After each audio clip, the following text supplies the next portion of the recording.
नमस्कार बच्चों, क्या हाल चाल है। तो आज की इस वीडियो में ममता कहानी का पठन करने जा रहे हैं। ममता कहानी जयशंकर प्रसाद जी की कहानी है और ममता इस कहानी के मुख्य पात्र हैं। इनको हम पढ़ेंगे।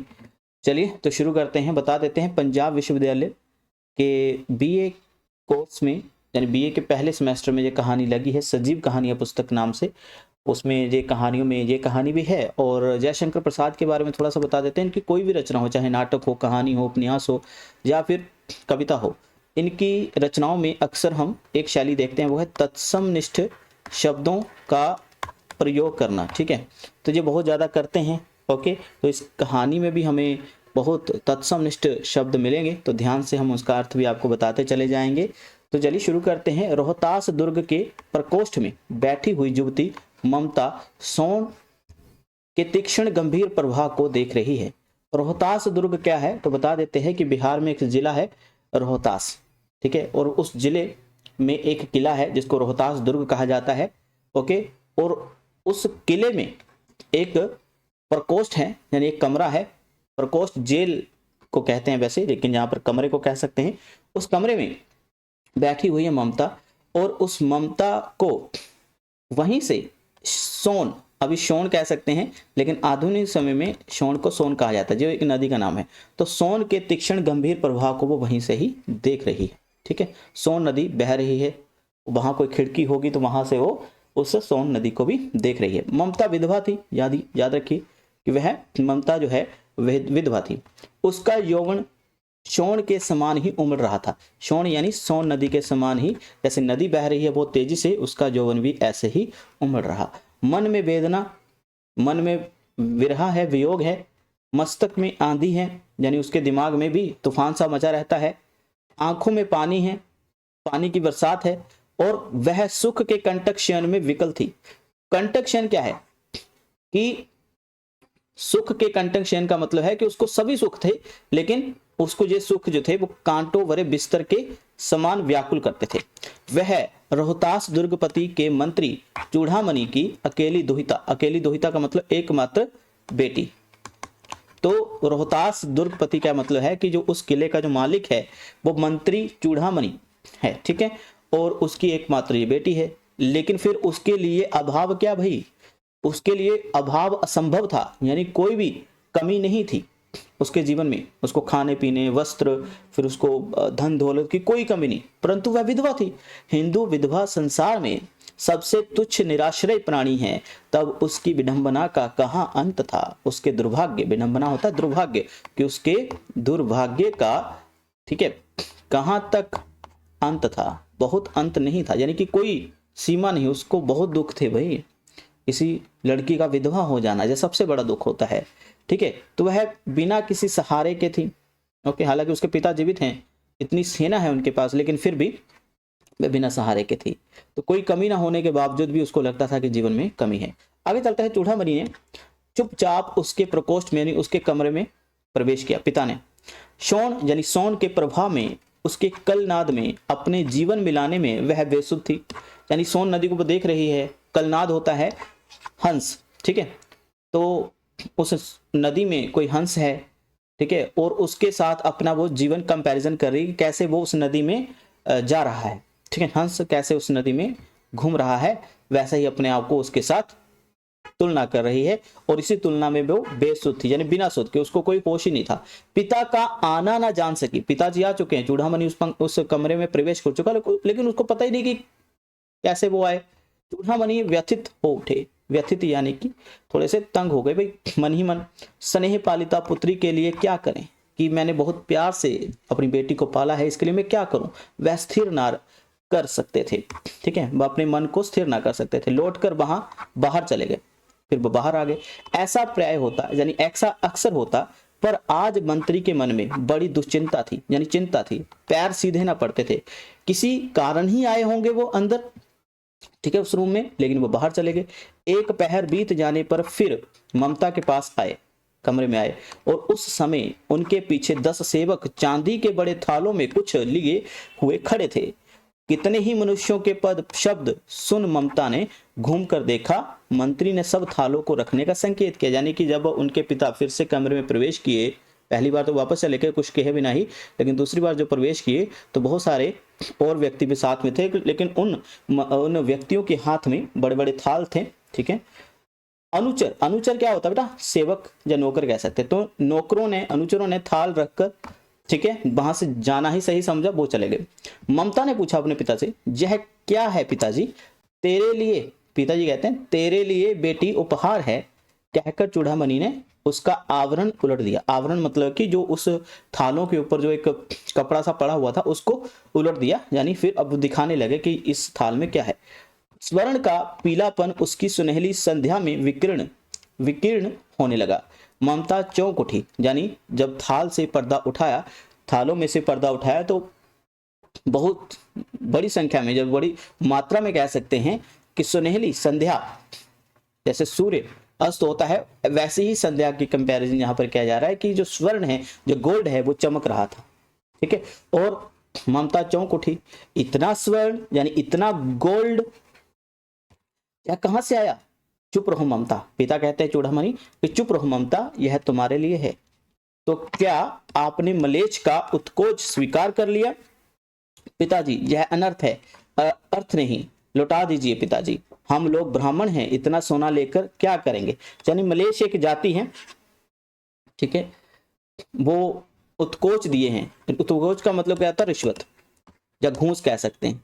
तो रिश्वत जो है चूड़ामणि को दी गई है, ठीक है, किसी कारण दी गई है, ये नहीं बताया किस कारण दी गई है, लेकिन ये नहीं बताया, लेकिन हाँ दी गई है। ठीक है, तो ममता एक बहुत ही स्वाभिमानी लड़की है, वो नहीं चाहती कि किसी भी तरह की रिश्वत ली जाए। आगे देखिए, इस पतनोन्मुख प्राचीन सामंत वर्ष का अंत समीप है बेटी। जब पिताजी कह रहे हैं कि ये जो हमारा जो सामंती प्रथा जो चल रही है कि गरीबों का हम शोषण करें और किसी खास व्यक्ति को बड़ी बड़ी जमीनें दे दी जाएं, फिर वो किसानों का, मजदूरों का शोषण करती, ये होती सामंत व्यवस्था। ठीक है, तो इस व्यवस्था का अंत बहुत नजदीक है बेटी। किसी भी दिन शेरशाह का नाम आपने सुना होगा, अफगान राजा था जिसने 1540 से लेकर 1545 तक अपने भारत पर राज्य किया। ठीक है, तो किसी भी दिन शेरशाह रोहिताश्व पर अधिकार कर सकता है, यानी इस किले पर वह कभी भी अधिकार कर सकता है। उस दिन मंत्रित्व ना रहेगा तब के लिए बेटी, कि जब वह हमारे ऊपर हमला करेगा, ठीक है, तो उस दिन ये कुछ भी नहीं रहेगा, तब हम भाग जाएंगे और कहीं और आश्रय लेंगे, तब कहीं और आश्रय लेंगे और कहीं हम निवास स्थान ले लेंगे। तो उस दिन के लिए ये सब स्वर्ण है हमारे, ठीक है, यानी गोल्ड हमने तभी लिया है। तो चलिए, ये सब चीजें हो रही हैं। आगे क्या कहती ममता? हे भगवान, तब के लिए विपद यानी विपत्ति के लिए इतना आयोजन, इतनी सारी प्लानिंग कर रहे हो आप, सिर्फ वो संकट के लिए कि शेरशाह सूरी हमारे किले पर हमला करेगा और तब आप भाग जाएंगे मेरे साथ, है ना, और जे सोना उसी समय के लिए रखा है। परम पिता की इच्छा के विरुद्ध इतना साहस? पिताजी, क्या भीख ना मिलेगी हमें? क्या कोई हिंदू भूपृष्ठ पर ना बचा रह जाएगा? यानी कि इस धरती पर कोई हिंदू नहीं बचेगा जो ब्राह्मण को 2 मुट्ठी अन्न दे सके? यह असंभव है, फेर दीजिए पिताजी, मैं कांप रही हूं इसकी जब डोलियों का तांता भीतर आ रहा था, ब्राह्मण मंत्री चूड़ामणि का हृदय धक धक करने लगा। यानी उस किले के अंदर आने के लिए डोलियों की भीड़ जो थी वो आ रही थी, वह अपने को रोक ना सका। उसने जाकर रोहताश दुर्ग के तोरण पर डोलियों का आवरण खुलवाना चाहा। अब इस डोलियों की बात कर लेते हैं। तो ये शेरशाह सूरी के सिपाही डोलियां उठाकर किले के अंदर आ रहे थे, और सौदा तो पहले ही हो चुका था अधिकार करने का, कि ये शेरशाह सूरी को पहले ही बेच चुका है ये किला। ठीक है, अपने राजा के साथ जो है चूड़ामणि धोखा कर रहा था, जो कि ममता ने भी कहा था कि ऐसा मत करो। ठीक है, तो धक धक कर रहा है चूड़ामणि का हृदय कि पता नहीं डोलियों के अंदर क्या है। तो उसने उन डोलियों का पर्दा खुलवाना चाहा, तो पठानों ने, यानी शेरशाह सूरी के जो सिपाही उनको पठानों कहा गया, पठानों ने कहा कि जय महिलाओं का अपमान करना है, कि इसके अंदर महिलाएं बैठी हुई हैं, जे आप क्या कर रहे हो सेनापति जी? किले के मंत्री को कह रहे हैं कि हे सेनापति आप क्या कर रहे हो? ठीक है, बात बढ़ गई, तलवारें खींची, ब्राह्मण वहीं मारा गया, चूड़ामणि वहीं पर ही मार दिया गया। और राजा और रानी और कोष, यानी उस किले में राजा रानी भी थे, हालांकि पहले इसका वर्णन नहीं है इस कहानी में, लेकिन राजा रानी भी मारे गए भाई। कोष भी लूट लिया गया। शली का मतलब होता है धोखेबाज, शेरशाह सूरी के हाथ पड़ गए। यानी राजा रानी और कोष ये सभी किसके हाथ पड़ गए? शेरशाह के। ठीक है।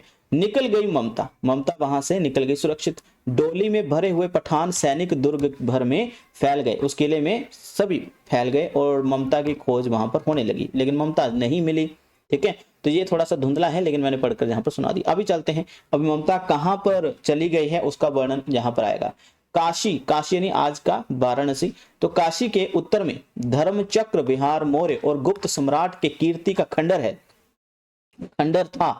तो कहा जा रहा है कि बनारस यानी वाराणसी के उत्तरी भाग में मौर्य और गुप्त सम्राट, ठीक है, इनके जो खंडर हैं, इस साम्राज्य में जो महल बनाए गए थे जो अभी खंडर में तब्दील हो चुके हैं, वहां पर वो छिपी हुई है। ठीक है, टूटे हुए खंडर, पहले महल थे उस समय में, ठीक है, इस समय के दौरान, लेकिन अभी वो खंडर बन चुके हैं। तो भग्न चूढ़ा तृण गुल्मो, ठीक है, तो एक तरह से टूटी फूटी इमारतें हैं।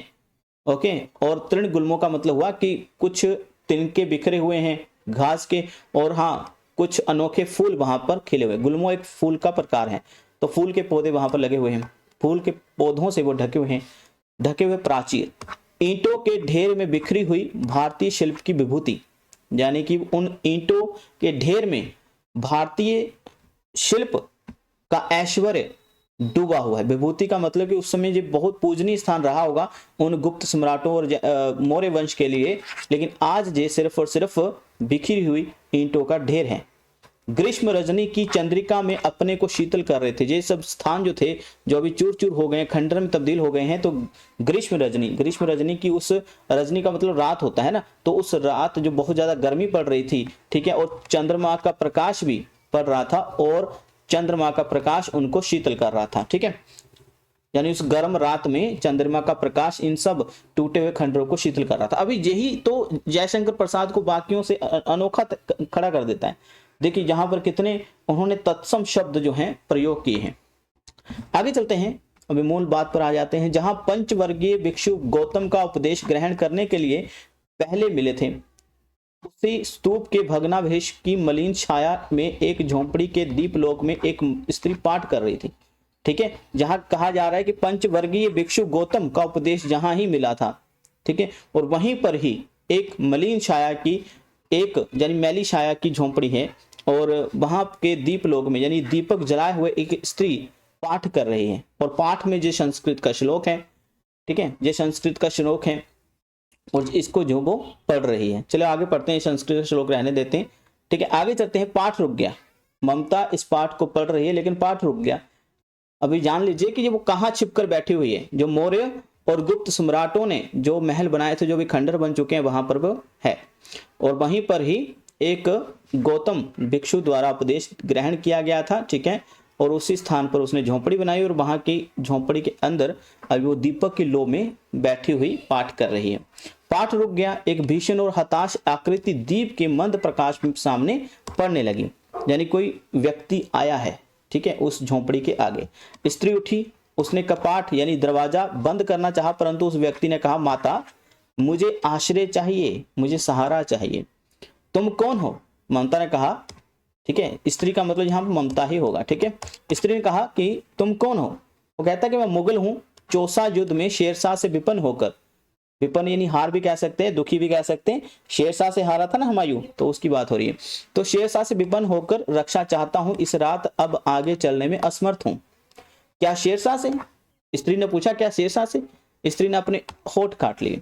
हाँ माता, परंतु तुम भी वैसे ही क्रूर हो, वही भीषण रक्त की प्यास, वही निष्ठुर प्रतिबिंब तुम्हारे मुख पर भी है।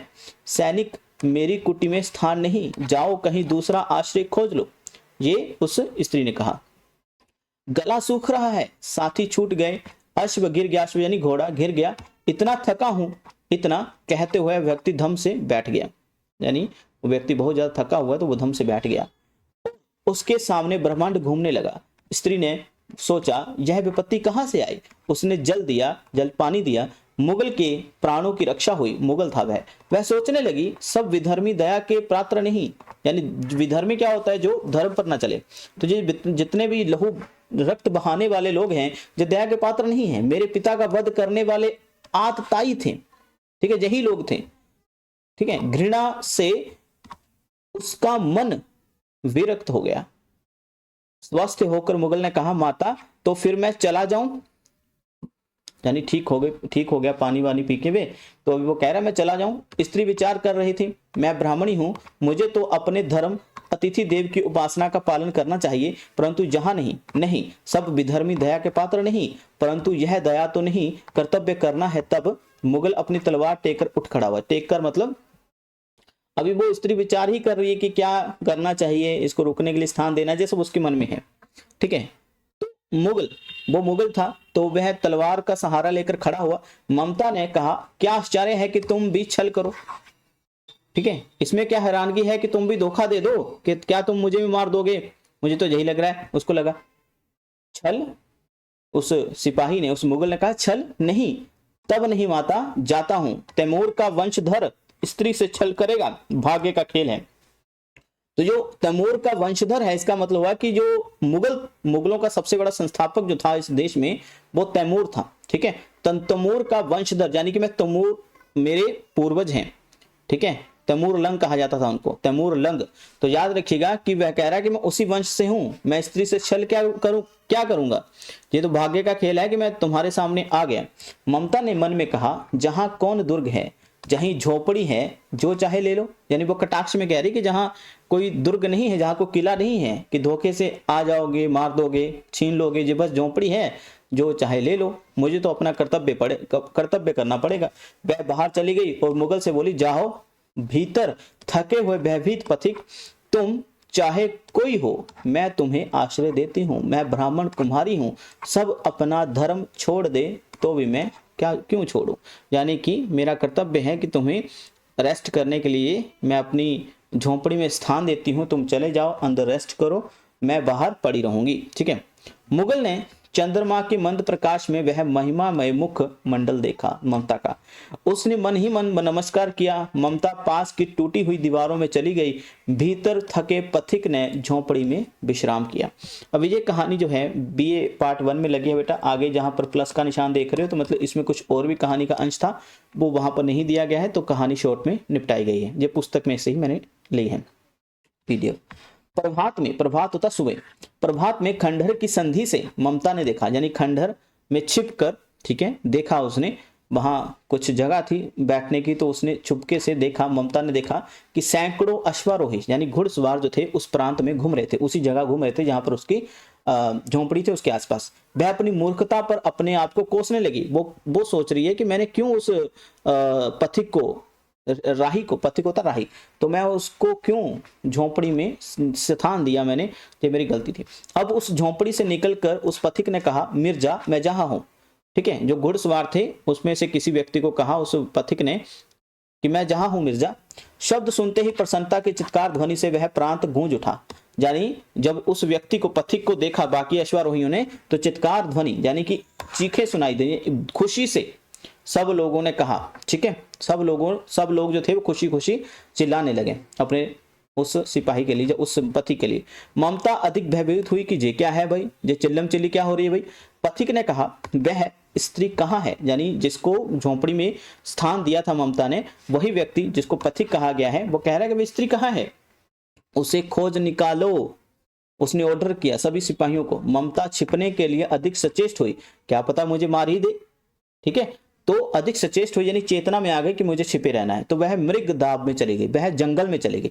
मृग दाव, ठीक है, जहां पर जिस जंगल में मृगों यानी हिरणों का निवास स्थान हो। तो दिन भर उसमें सेना निकली, वो दिन भर वहीं पर छिपी रही। संध्या में जब उन लोगों के जाने का उपक्रम हुआ, यानी समय हुआ उन लोगों के जाने का शाम के वक्त, तो ममता ने सुना पथिक घोड़े पर सवार होते हुए कह रहा है, मिर्जा उस स्त्री को मैं कुछ न दे सका, उसका घर बनवा देना, क्योंकि मैंने विपत्ति में वहां विश्राम पाया था, कि मैंने मुसीबत में यहीं पर विश्राम पाया था। हे मिर्जा, वहां पर क्या करना है, तुमने घर बनवा देना उसकी झोपड़ी पर, झोपड़ी के स्थान पर, यह स्थान भूलना मत। इसके बाद वे चला गया। चौसा के मुगल पठान युद्ध को बहुत दिन बीत गए, यानी शेरशाह सूरी और हुमायूं के बीच जो युद्ध हुआ था उसको काफी दिन बीत गए। ममता अब 70 वर्ष की हो चुकी है भाई, वृद्धा हो गई, ठीक है, बूढ़ी औरत हो चुकी है।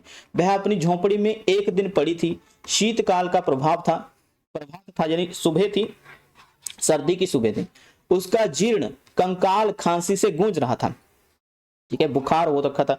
जीर्ण यानी कि वो बहुत कमजोर हो गई थी, उसका शरीर कंकाल सामने दिखाई देता था, कंकाल, ठीक है ना। तो उसकी हड्डियां वगैरह निकल आई थी, कमजोरी के कारण वो खांस रही थी। ममता की सेवा के लिए गांव की 2 स्त्रियां उसे घेर कर बैठी थी, क्योंकि वह आजीवन सबके सुख दुख की समभागिनी रही थी। यानी कि वह अक्सर इन गांव वालियों के पास, ठीक है, गांव की निवासियों के पास वो चली जाती थी, स्त्रियों के साथ बैठा करती थी, उनके दुख सुख में भागीदारी उसे। ममता ने जल पीना चाहा। एक स्त्री ने सीपी से जल पिलाया। सीपी यानी शंख जैसा एक जे बर्तन होता है। सहसा अश्वारोही उसी झोंपड़ी के द्वार पर दिखाई पड़ा। यानी अश्वारोही यानी घुड़सवार झोंपड़ी के द्वार पर आया, यानी दरवाजे पर आया। वह अपनी धुन में कहने लगा, मिर्जा ने एक चित्र बनाकर दिया है, वह तो इसी जगह का होना चाहिए। वह बुढ़िया मर गई होगी, अपने आप से बात कर रहा है वो। अब किससे पूछूं कि एक दिन शहंशाह हुमायूं किस छप्पर के नीचे बैठे थे। यह घटना भी तो 47 वर्ष के ऊपर की हुई। यानी वो बोल रहा है, बड़बड़ा रहा है अपने मन में ही कि भाई ये चित्र बनाकर भेजा है, एक दिन किसी बुढ़िया ने अपनी झोंपड़ी में हुमायूं को स्थान दिया था रहने के लिए, तो किससे पूछूं कि वह झोंपड़ी कहाँ है और किससे पूछूं कि बुढ़िया कहाँ है। ठीक है, ममता ने अपने व्याकुल कानों से सुना। उसने पास की स्त्री से, महिला से कहा कि उसे बुलाओ, अंदर बुलाओ। अश्वारोही पास आया। ममता ने रुक रुक कर कहा, मैं नहीं जानती कि वह शहंशाह था या साधारण कोई मुगल, पर एक दिन इस झोंपड़ी के नीचे बह रहा था। मैंने सुना था कि वह मेरा घर बनाने की आज्ञा दे चुका था। मैं आजीवन अपनी झोंपड़ी खुदवाने के डर से भयभीत होती रही थी। यानी मुझे लगता था कि मेरी झोंपड़ी को तोड़ दिया जाएगा, इसकी जगह घर बना दिया जाएगा, और मुझे झोंपड़ी खो देने का भी डर था। मैं नहीं चाहती थी कि उसके ऊपर कोई उपकार किया जाए, कि उसको झोंपड़ी बनाकर रहने के लिए स्थान दिया जाए, क्योंकि इन्हीं जैसे लोगों ने ही उनके पिता को मारा था। भगवान ने सुन लिया, मैं आज छोड़े जाती हूँ इस जगह को, इस झोंपड़ी को, या इस पूरे जहान को। अब तुम इसका मकान बनाओ या महल, मैं अपने चिर विश्राम गृह में जाती हूँ। वह अश्वारोही अवाक, यानी बिल्कुल जिसके पास कहने के लिए कुछ ना हो, अवाक होता है, अवाक खड़ा रहा। बुढ़िया के प्राण पक्षी अनंत में उड़ गए। यानी कि वो मारी गई, वहां मारी गई मतलब देहांत हो गया उसका। प्राण रूपी पक्षी उड़ गए, ठीक है। ऐसे वहां एक अष्टकोण मंदिर बना और उस पर शिलालेख लगाया गया, ठीक है, कीमती पत्थर लगाया गया, और उस पर क्या लिखा गया, सातों देश के नरेश हुमायूं ने एक दिन यहां विश्राम किया था। उसके पुत्र अकबर ने उसकी स्मृति में यह गगनचुंबी मंदिर बनाया, पर उसमें ममता का कहीं पर नाम ही नहीं था। यही तो होता है, काम कोई करे, उपकार कोई करे, और नाम हमारे नेताओं का होता है ना। यही तो होता है। तो कहने का तात्पर्य है कि उस दिन अगर ममता उसको आश्रय ना देती, उसको पानी ना पिलाती, तो हुमायूं शायद जीवित ही ना बचता। अभी ये काल्पनिक कथा है, वास्तविक कथा नहीं, लेकिन ऐतिहासिक पात्र हुमायूं को इसमें जोड़ा गया है, शेरशाह सूरी को भी जोड़ा गया है। लेकिन इतनी बात तो यह है कि काम कोई करता है, सहायता कोई करता है, लेकिन नाम जो है कोई धनी पुरुष या कोई बहुत बड़ा वीआईपी पर्सन उसका नाम ले जाता है, ठीक है। तो लिखवाया गया उस मंदिर के ऊपर कि भाई यहाँ पर हुमायूं, ठीक है, अकबर के जो पिता हुमायूं हैं यहाँ पर रुके थे, और सातों देशों के नरेश हुमायूं ने एक दिन जहाँ पर विश्राम किया था, उसके पुत्र अकबर ने उसकी स्मृति में, उसकी याद में या गगनचुंबी मंदिर बनाया है। देखिए उसमें ममता का कहीं नाम ही नहीं था। तो यही है, बस ये कहानी का सार याद कर लेना है, उद्देश्य याद कर लेना है, एक कि भाई नाम किसका होता है, उसका जो उस नाम के काबिल में नहीं होता, ठीक है। मेहनत कोई करता है, उपकार कोई करता है, लेकिन जो मेहनती लोग होते हैं, जो बिल्कुल कृपालु होते हैं, जो दया दृष्टि से काम करते हैं, उनको हमेशा पीछे ही धकेल दिया जाता है। और ममता पात्र की विशेषताएं, कैरेक्टर स्केच आपने याद कर लेने हैं। चरित्र चित्रण, उद्देश्य, कहानी का सार, उद्देश्य, तात्विक समीक्षा भी आप पढ़ सकते हैं। तो इस कहानी में इतना ही, बाकी मिलते हैं आपको किसी अन्य वीडियो में, तब तक धन्यवाद, शुक्रिया।